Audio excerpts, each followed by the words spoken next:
Welcome to the dark side of love. Today's story. What my husband did next shocked me. A real infidelity story. If you've just stumbled upon this video, buckle in because what you're about to hear isn't just a story. It's a confession, a spiral, a truth many never speak aloud. This isn't a fairy tale. It's what happens when love becomes a battlefield where words cut deeper than knives. Silence screams the loudest. Let me take you back to where it all began. It started with a joke. One careless offhand comment. A casual jab meant to get a rise out of my husband. Something playful, something harmless. At least that's what I told myself. We were sitting on the front porch, Ethan beside me, drink in hand, soaking in the last hues of a lazy Saturday evening. I watched the sun melt into the skyline while a truck pulled up next door. A new neighbor, I figured. But what caught my eye wasn't the vehicle. It was him. The man behind the wheel, tall, broad, shirtless. Sweat catching the golden light of dusk on deep, velvety skin. His name, I'd find out later, was Marcus. But that night, he was just a moment, a spark, a disruption. I nudged Ethan with my elbow, half laughing. Half laughing, looks like we've got a new contender for hottest on the block, I teased. He looked up, unamused. You been judging the neighbors now? He asked, voice dry. And that's when I dropped the line that changed everything. Oh, come on, look at him. I'd bet he's got the biggest one in the neighborhood. Ethan choked on his drink. A stunned laugh. A cough. He tried to brush it off, but I saw the crack form in his expression. That one-liner landed with more weight than I intended. Or maybe part of me did mean it. Maybe that was the first slip, the first fracture. Because the truth is, I noticed Marcus long before I said his name out loud. That evening, I went to bed like nothing happened. Like I hadn't tilted the axis of our marriage with a sentence. But Ethan couldn't let it go. I saw it in the way he touched me that night, firmer, needier. Not loving, possessive. He clung to me like a man suddenly afraid to lose something he thought was his. And strangely, didn't mind. I liked it. I liked the hunger in his hands, the intensity, the edge. But what I didn't see, what I couldn't see at the time, was how much I was changing too.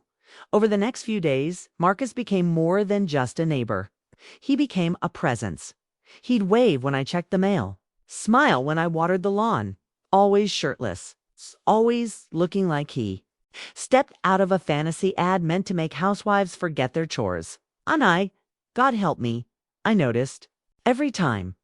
One afternoon, he was under his car, sweat glistening across his back like oil on marble.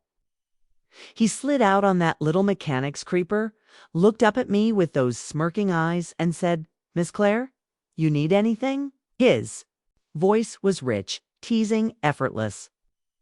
And for the first time in years, my response fumbled. No dash, I dash, a dash, just checking the mailbox.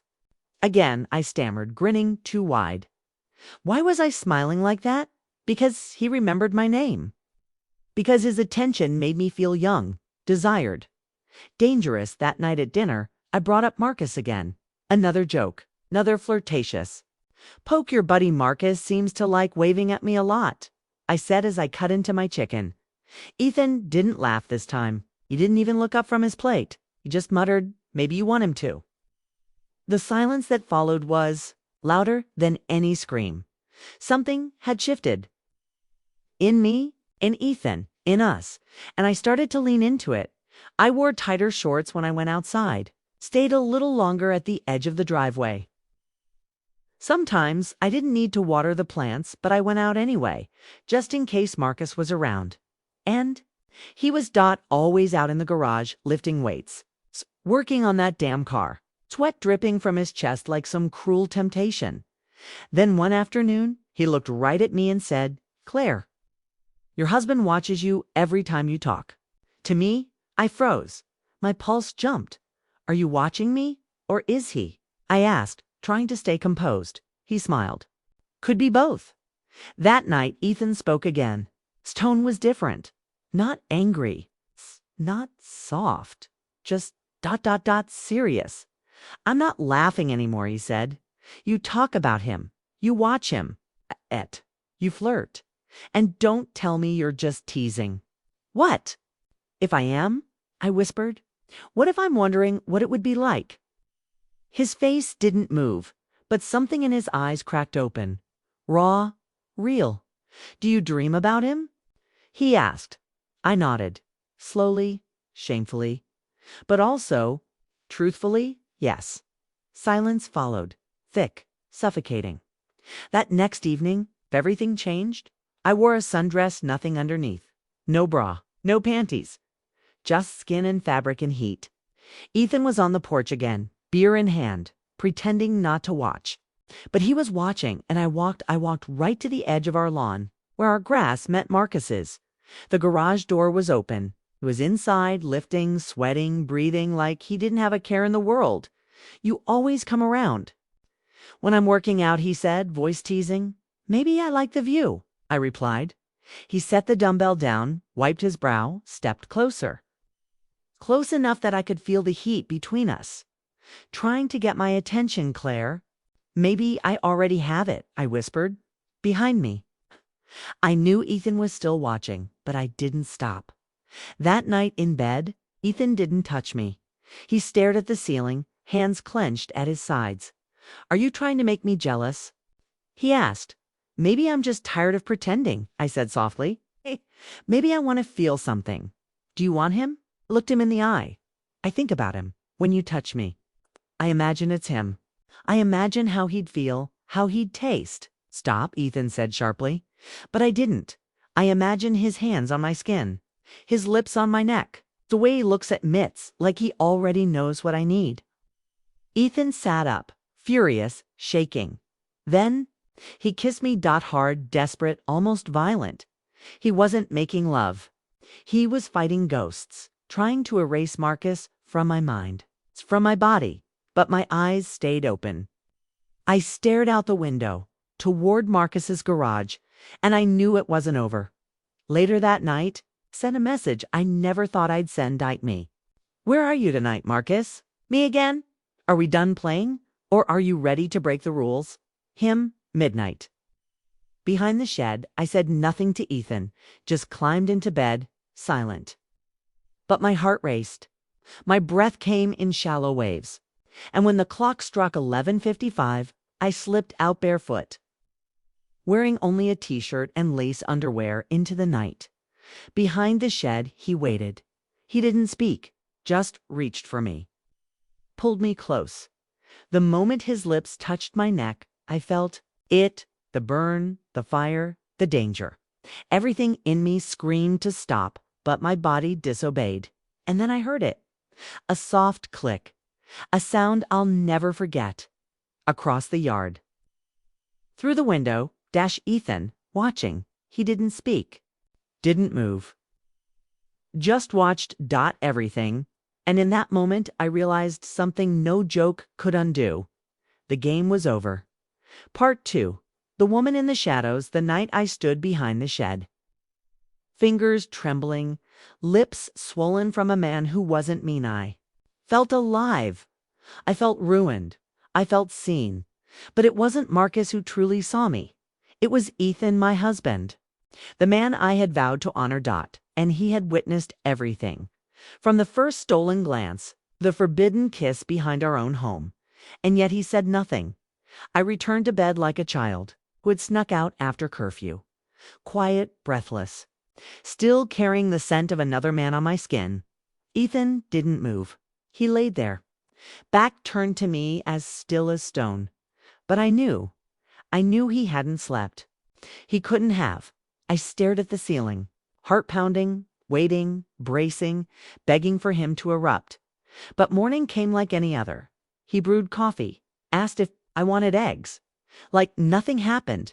There was no mention of what he saw. No accusations. No outburst. Only a question that cut deeper than any scream ever could. So, what do you think you've decided? I couldn't speak. I just stood there, cold, exposed, guilty, and somehow empty. He didn't look at me. didn't need to, because the silence said everything. "Is this the end?" asked quietly. That, he finally said, meeting my gaze with tired eyes, was only the first step. Later that day, Marcus texted me, "Marcus, it wasn't just last night, Claire. It's never just one night." My hands went cold. My stomach sank, because I suddenly realized Di had no idea who I was anymore. I wasn't just Ethan's wife. I wasn't just Ethan's wife. I wasn't just a woman flirting with danger. I had become something else, something unrecognizable, a mask I couldn't peel off, and I was addicted in the days that followed. I lived a double life. By day, I played the suburban wife watering plants, folding laundry, cooking dinner. By night, I became something darker. Marcus and I would meet in shadows, in parked cars, behind sheds, wherever secrecy could hide lust. He was fire, chaos, a drug I couldn't quit. And Ethan, he never said a word, never left, just watched, quietly, painfully, as if waiting for something. And then one night, that something came. It happened fast, Marcus. And I had just finished. We were tangled beneath the stars, breathless, laughing quietly like teenagers in trouble. That's when we heard her voice, "Marcus." One word, sharp, icy, commanding. I froze. My heart seized, and from the shadows stepped a woman tall. Poised, her skin, a rich, polished mahogany that shimmered under the moonlight. Her presence swallowed the night. She didn't scream, didn't run. She just looked at Marcus like he was a child who'd broken something sacred. So she said coldly, "It's my turn now." My mouth opened, but nothing came out. "Were you planning to tell her?" she asked, her gaze never leaving his face. Marcus didn't answer. "Couldn't I need to know," she said, her voice smooth like velvet laced. "With poison, was I the only one you kept in the dark?" I turned to him, heart pounding. "Who is she?" She answered for him. "I'm his wife." The words hit harder than any slap. I couldn't breathe, couldn't think. This man, the man I thought was mine in secret, was never truly mine at all. I wasn't special. I was one of many. "You thought you were different." She asked me, "You're not. You're just another bored housewife he collects. Another secret he won't keep." I collapsed. Emotionally, mentally, physically. Marcus just stood there. Silent, cowardly. No defense. No apology. And that's when I knew. Everything I had sacrificed, my marriage, my dignity, my soul, it was for nothing. I stumbled home, ashamed, numb, and there was Ethan, still on the porch. "Still calm? You okay?" he asked softly, like he didn't already know. Tears streamed down my face as I whispered, "Marcus has a wife." He nodded. "I know, found out yesterday," thought. Maybe hearing it from someone else would hurt less. I sat beside him, broken. "You should have stopped me." He took a sip of beer, eyes on the street ahead.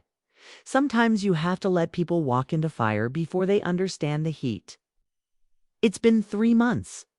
Ethan and I are still under the same roof. Still trying, but something inside us cracked. Something vital. He makes coffee. I make dinner. We speak. We smile. But every now and then the silence swells. And I know he's still watching me, but not with suspicion, with distance, like someone staring across a canyon they used to be able to cross. And some nights when the house is dark, still find myself peeking through the blinds. Marcus's garage stays closed now. No music, no lifting, no temptation, just silence, but sometimes in dreams. She returns, Marcus's wife. That voice, that power.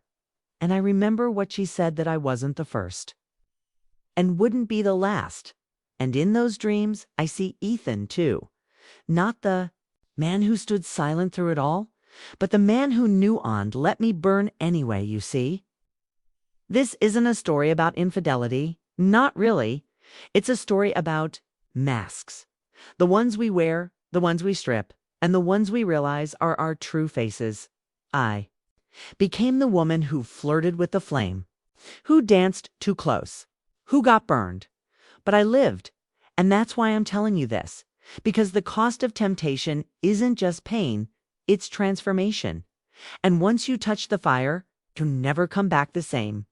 Part 3, When the Silence Speaks Louder Than the Scream. So much of life happens in the quiet.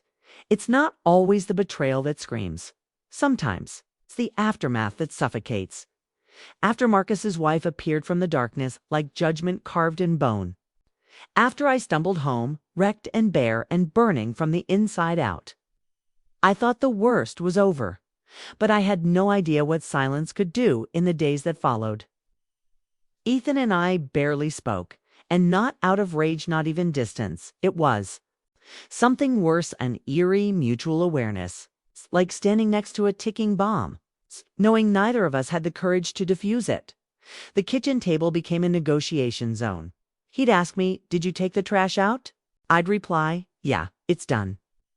But the words were hollow, drifting between us like dust on air. Not once did he bring up Marcus. Not once did I say his name, because we both knew, if we spoke it, it became real again. Sometimes I'd catch Ethan, just looking at me, not with hate, not even with sadness, but with a kind of distant curiosity, like he was trying to figure out if I was still me. And if I'm being honest, I wasn't. The shame of it lingered, like smoke in the fabric of every day. I thought about deleting Marcus's number.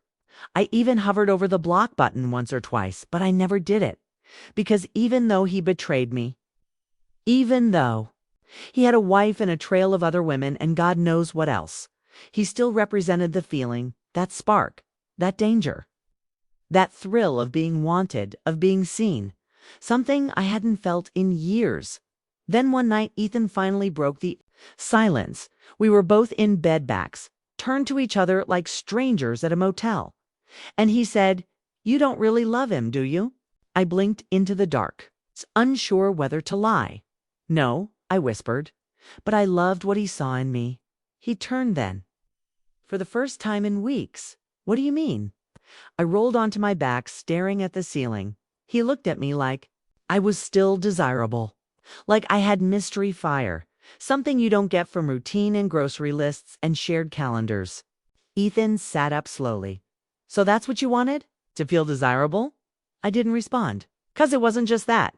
It was that I wanted to feel new again.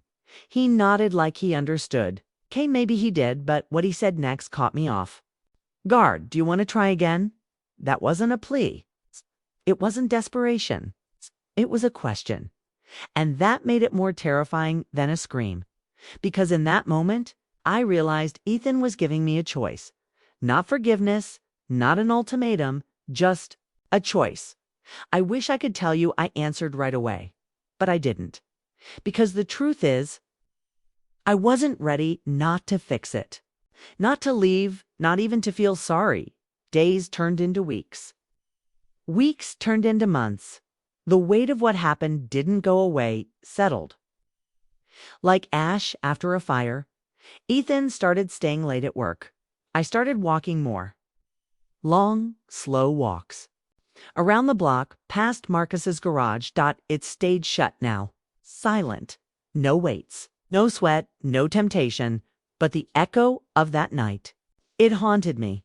Sometimes I wondered what happened to her. Kose's wife. The woman who walked out of the shadows with dignity. Kay and wrath and ice in her voice.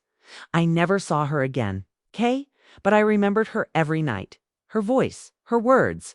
"You thought you were different, but you're not." And maybe that was the harshest truth of all, because I wasn't different. I was just another woman looking for a feeling in the wrong place. Then came the letter, no return address. Just my name in a neat, unfamiliar scrawl. Inside a single page. No signature, just a few lines. "He does this to all of us, but it's not your fault. The fire you felt was real. But the man who sparked it was a lie." I stared at it for hours, not sure if I felt relief or insulted, because she was right, and she was wrong. Marcus was a lie, but the ache inside me was real. I showed the letter to Ethan one evening. slid it across the table during dinner like an offering. He read it silently, then folded it, placed it on the table, and said, "So now." What? I didn't know how to answer, because how do you rebuild something you burned with your own hands? Oh. How do you ask for trust when you shattered it with a whisper? But then Ethan reached across the table. Not to hold my hand, just to place his palm over mine. No words, just touch. That was the first step. The next day, he asked me to go with him to a marriage counselor, and I said yes. Not because I thought it would be easy, but because I didn't want to live with silence anymore. Rebuilding a relationship after betrayal isn't romantic. It's not a montage of therapy and forgiveness and happy endings. It's messy, painful, slow. There are still nights I lie awake, wondering if Ethan will ever look at me the way he once did. There are days he flinches when I reach for my phone. We're trying. It's all we can do. Try. And as for Marcus, I heard they moved out. No goodbye. No closure. Just gone. Like a storm that came and wrecked everything, then vanished, leaving us to clean the wreckage ourselves. Sometimes I still dream of him, not as a man, but as a symbol of what I almost lost, of what I nearly destroyed, of who I became when no one was watching, but the real story, the real pain. It didn't come from touching the flame. It came from surviving it, because surviving means waking up every day and facing what you did, what you felt, and what you lost in the process. Ethan, and I still don't talk about that night. Not directly.